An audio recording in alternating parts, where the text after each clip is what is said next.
I'm Jake, and I play bass in Through the Eyes of the Dead. How have you survived the loss of drummer after drummer, vocalist?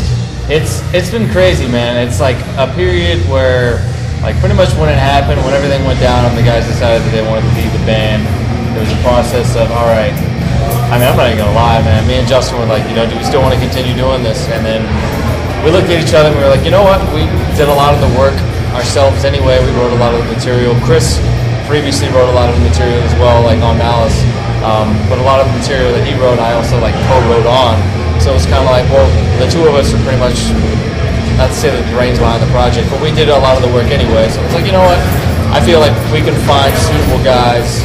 And if we can find suitable guys, then we'll continue on. So we took our time. We haven't really done any touring off of Malice because we wanted to make sure that we did it the right way. And so we pretty much have just been chilling out, taking our time, finding the right individuals to continue on with, and I feel like right now, I feel like we have those guys. So,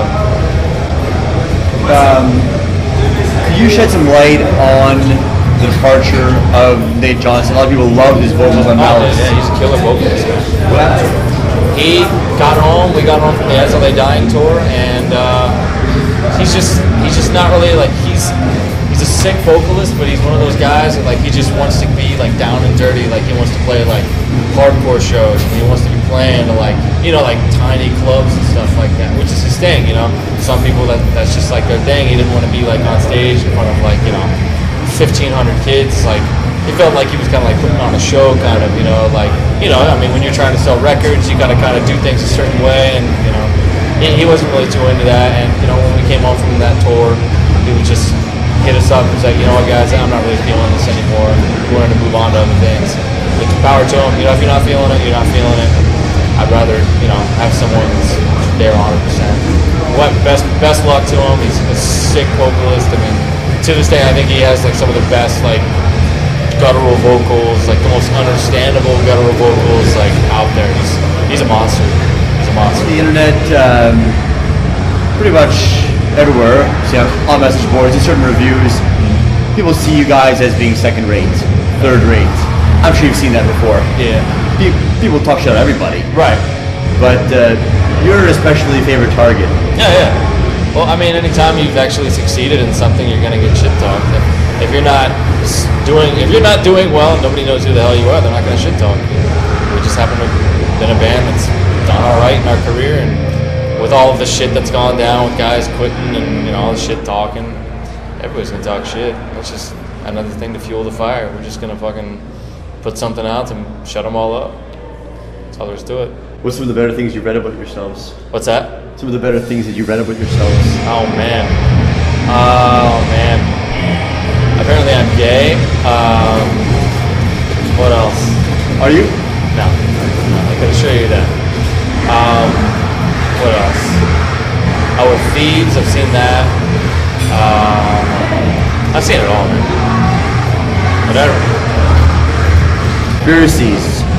Do you believe in them? Are you big on any in particular? No, I could care less. Okay. What things concern you in general? What things concern me? Nothing, really, unless it directly affects me personally. I could give two shits about just about everything. What kind of stuff affects you personally? Money. That's about the only thing that affects me. It's the only thing that affects pretty much everybody. Same shit, different day. What are some of the more fucked up money things that have happened to you in your life and your career? Just being in bands and putting forth everything and just getting behind our bills and shit. That's it. Standard band shit. Every band goes through it. What are some of the better things that have happened on the road as of late? Some of the more interesting things. Or the better things? Yeah. Just most memorable. nothing really like necessarily sticking out. Just the last tour we did was just a real good time. And being on tour with the Gay Strain again, we've toured with them in the past. They're all real good friends. The Whitechapel tour we did was real sick. That was a real good time, a lot of fun. But nothing really like sticks out. Just meeting a lot of new friends and being on tour again. Just doing it. The most, I guess, fascinating places you visited on tour? I always, I I always enjoy Montreal.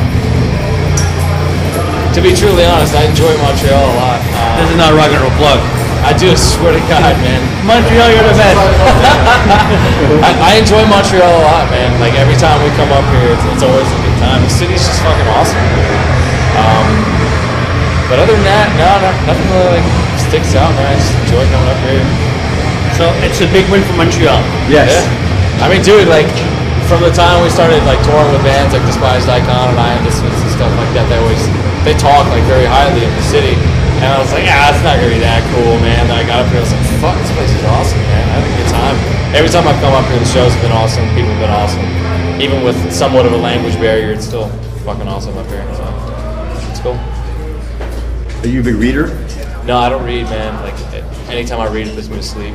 I'll read, like, I'm not even gonna lie, dude. I read if I'm gonna like actually like learn something, but like if you put a magazine in front of me, I'll fall asleep. Just always been like that. Just puts me to sleep. So ways you keep busy on the road? I drive. That's it. I drive. I do probably 90% of the driving. Wow. Yeah. Just keeps me busy. What kind of stuff do you see on the road? A lot of dead animals. That's it, man. I don't know. I just focus. Cars. You're a machine. I guess. You're a fucking robot. I guess, man. I just drive, dude. You're a cyborg. I guess so. Is what do you call the reptoid? You're a reptoid. That's A right. reptoid. What the fuck's a reptoid? Those are like human. There's a conspiracy that there are human lizards that live in the forest. The desert, in the Desert. underground, Right. in this cave. There's these crazy fists are big on reptoids. Reptoids. The black widows, So young widows. Young widows, Breathe Resist, they're big on all reptoids. Alright. Just wondering if you at all saw reptoids. And he won't say it, but he is. Yeah. Because you can't say that you are one, right? No. 7-foot tall green beings with Laser guns. Yeah, wearing laser guns, and that they were chased out of the forest, right? Or Out of the cave, out of the cave. the ATV. Yeah, and they on the ATV. And Do you know anything about that? Were you chasing them? were you that lizard? I was not that listening. Anyways, they strongly advise the other fans, the viewers of the interview, to go on YouTube and search for reptoids. Search for reptoids. I'll have to do that. They advise I'll have us to to do check that out. I'll have to check that out. It could become maybe the Life changing. Maybe. concept of the next Do the Eyes of the Dead album. Never know, man. You never know. Do the Eyes of the Reptoids. I know. Change the Fuck band. yeah. name. Oh yeah. That'd be serious. Fuck yeah. You never know. I'm all for that. Okay, so we'll talk about Reptoids. On that note, we're done. Any quick plugs you have? Shout out to who you want to give some support to. No, man, not really. Anyone you want to hate on? No, not at all. I'm not a hateful person. What's that? The economic crisis. Of course, man. That affects everybody, man. But do you have any investment or anything like that? No. Do you lose any money? No, I don't have anything invested in anybody. Well, the only thing that I have money invested in is this band. Okay. My life's invested in this. And I mean, it's shit. It definitely affects the hell out of bands, too. Definitely. Gas prices, when we toured this past summer, gas, holy shit, man. I can't even, like, count how much money we spent just on gas alone. Like, tens of thousands of dollars just on gas, just getting around the country. Like, it's fucking insane. So, How do you afford it? Merch? yeah, pretty much like money that you would probably come home with, like if gas was like relatively like level, you know, like decent price. That's where all that like merchandise money pretty much goes to. Instead of you coming home with money, it's going into that gas tank, and then you come home with, you know, minuscule amount of money, which is, you know, whatever. Well, like a web store that's running. Yeah. So that kind of. Yeah, I mean, there's other sources of, you know, income and stuff like that, but I mean, unless you're fucking huge, some of that shit, it doesn't necessarily pay off. If you're a death metal band, you're not gonna fucking make a shitload of money. So you're pretty much waiting for the magic carpet to be invented that will transport you from venue to venue. Pretty much, yeah. That'd be sick. An instant instrument, like, you know, you put water and the amp comes up. One day you watch. You think it's easy now for bands with Pro Tools? It'll be even easier. He probably knows Dude, he's a seriously. reptoid. He knows. He knows. He's gonna know. Yeah, And that dude. cave, 7 miles down. He's with the gun. He's the albino one. Yeah, I believe it. They said that there's a green one and an albino one who was a little more